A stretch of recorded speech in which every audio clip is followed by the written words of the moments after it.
Radio Shouting. Hi, 1079. Of course, you know it's your boy B High Radio Shouting. Stepping in the building, I got a producer, a director, a lady that's moving the culture forward right now as we speak. Ashley O'Shea, how you doing today, sis? I'm doing well. Thank you for having me. I'm glad that you're here now. I mean, this new documentary, Unapologetic, it's shaking things up around the world right now. I mean, can you break down that premise to me and what it's all about? Yeah, so Unapologetic, it's a feature-length documentary that is a deep look into the movement for Black lives here in Chicago. And it's told through the very specific perspective of two young Black queer women activists. Mm-hmm. So over like 4.5 years, I documented their journey within the movement, coming of age, mm-hmm. While also kind of looking at different campaigns that young Black organizers here were organizing around two police killings that happened here in Chicago. And so it's kind of a document of the journey of the movement, but it's really looking specifically through the lens of these two organizers and like how they grow and change throughout that time period. Over the last 4 years of doing this documentary and documenting all of this stuff, did you see any progress, or was it a situation, you see what I'm saying, or was it a situation of we're just documenting the same thing over and over again and we just got to tell this story? I mean, it's interesting because right now, you know, we're seeing another unrest happening around Black lives throughout the country. And so, you know, I think in a lot of ways it's similar, repetitive to what I was documenting back in 2015, 2016. Mm-hmm. But in the same vein, so in the film, we document how they try to like oust the police superintendent, the state's attorney, the mayor, mm-hmm. and all three of those people that were in office at the time are now gone. And a lot of that's because of the work of the organizers here in the city. So mm-hmm. I think a lot of progress was made. I think a lot of lessons were learned that people are able to apply now. But, mm-hmm. you know, policing is still policing. So we're still experiencing a lot of that brutality and harm that's happening to Black communities throughout the country. Now, before you started shooting the documentary, what was your perspective on police brutality, and did it change the more in-depth you got with your research? When I started filming, I like many other Black people in the country, I was aware of the killings of like Trayvon Martin and Sandra Bland and Mike Brown, and, you know, was just like frustrated with the impunity that a lot of cops are able to, you know, act as they may and not experience any sort of punishment or you know, outside of just like paying huge settlements out to these families. Yeah. And so you know, I definitely just had my stance as a Black woman about how I felt about that. I think if anything, the film taught me that it's really like deep seated in a lot of these city governments. So like in Chicago, for example, the budget for the Chicago Police Department every day is $40 million.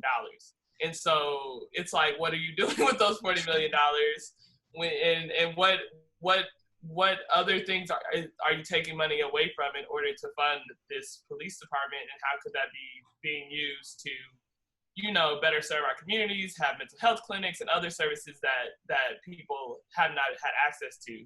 So if anything, I feel like I just learned how deep-seated it is, and like how, you know, a lot of it is just about education and like letting people know like it's not just like the one officer, it's like the whole system that is pushing this. So now, from the outside looking in, Ashley, it looks like it goes down up there in Chicago with the violence. Okay, so now my question would be this. Is there any accountability in it for the people of the community that are saying, hey man, you know, it's like a war zone out here? Because I can, you know, every time I think about anything, I put myself in both shoes. Mm-hmm. If I'm a cop and I'm seeing folks killing each other left and right every day, and I don't know if I'm gonna make it home every night, it's just like if you in a pen with dogs and with wolves. Mm-hmm. Are you gonna go in there and act like a sheep, or are you gonna go in there and act like a wolf? Yeah. So how do we take accountability for what we do in the same time to kind of lessen these chances of happening? Yeah, I mean, I don't think police violence, it doesn't exist in a vacuum. I think, I think that intracommunal violence is a very real reality in Chicago. And I think a big misconception is that people here don't care about the violence that's happening in communities. There's a lot of organizations and people on the ground that are working every day to try to interrupt that violence. And like, I think the larger issue is what is creating this violence is because people don't have jobs, people don't have access to mental health services. So it's like, if I don't have a job and I need to make a quick buck, this is the life I'm going to live. That's and right. that can lead to a lot of things. And so it's like, why, instead of like adding to the violence with more with these outside actors that don't even, usually don't live in the communities, don't have interaction with the communities, why not invest in those people instead of like, intentionally thinking like, we gonna lock them up, because we've seen that punishment doesn't usually work. So, I don't think I think that folks here are aware of the violence and they're aware that it's happening within Black communities as well. But, I don't place the blame on the community. I place it on the city for failing us in terms of like what the community needs. Exactly. Now, when you think about the systemic situations in the community to where people don't have the resources to education or just to, mediation and things like that, what are the things that you think are necessary to move the culture forward in a positive way in that vein to allow everybody to be able to, access that kind of stuff? Yeah, I mean, I think so for example, on the west side here, it used to be a bustling community full of different companies and businesses and mom and pop shops and things of that nature. And there was a very intentional disinvestment at some point where they encouraged businesses to move away from the west side. And so, I think that's the starting point is, even this summer I've seen a lot of groups pop up that have been giving out free food and free clothing and trying to help people that don't have resources. And the community is like eating it up because they need that type of support. So I think if whether it's like small business initiatives or looking at property taxes here in the city or whatever can be whatever can push the community to feel like they can have a stake back where they live. Through jobs and mental health services, education, food services, whatever it may be. I think that's the slow but steady way that we can start to feel wholesome again. What is it that you want people to take away from your documentary?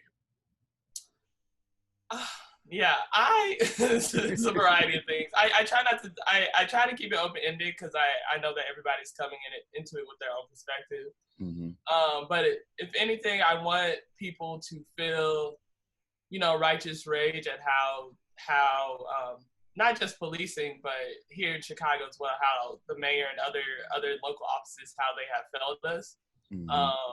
But I also want people to feel hope. I think right now it's, 2020 has been a very difficult year and it doesn't seem like it's letting up anytime soon. So, I think a touch point for the film is like, we get to see these two Black women like in their communities with their families, really just like enjoying their work. And even though it's hard, like still being resilient despite that. And so I hope people feel hopeful in that they feel like they have a point to which they can enter the movement as well, whether that's through art or music or filmmaking or organizing in itself. I just want people to know that there's room for them to take part in what's happening now. That's right. Now, Ashley, for you, what was it that got you into filmmaking? I'm like, how long should the story be? I went to film school. Initially, like years and years back, I'm from Indianapolis originally, and I don't know, just one day I found like a media maker program on my computer, and my mom was like, I'm about to put you in all these programs to learn how to do film and television. And so from there, went to film school and really fell in love with cinematography specifically. I've always been a really like detail-oriented person, and I'm always just curious about how things work. And so the camera was like a really good way for me to kind of explore that interest. And that's how Unapologetic started too. I was just, you know, documenting these police board hearings and like other things that were happening in the city. And then I like kind of stumbled into the director role. But yeah, I've really had a deep love for cinematography for a while. And so that's kind of how I landed here today. Awesome. Now, lastly, do you have any other projects on the way? And is there anything else you want to get off your chest, Ashley? I have a couple ideas in the works. I have a short film series I'm hoping to do about my family patriarch, which he's actually from. I got a lot of family in the South. He's from Mobile, Tuskegee, Alabama. So looking to get that started, but no, I don't think much more than that. Where the film's gonna be showing at a few more virtual festivals this year. So if folks want to follow us, we're at Unapologetic Doc, DOC, on all the platforms. And I hope that it can be a resource and a hope for people as they view it. That's right. Well, thank you so much, Ashley. Your documentary is awesome, and keep up the great work out here in these streets, Sid. Thank you. You too.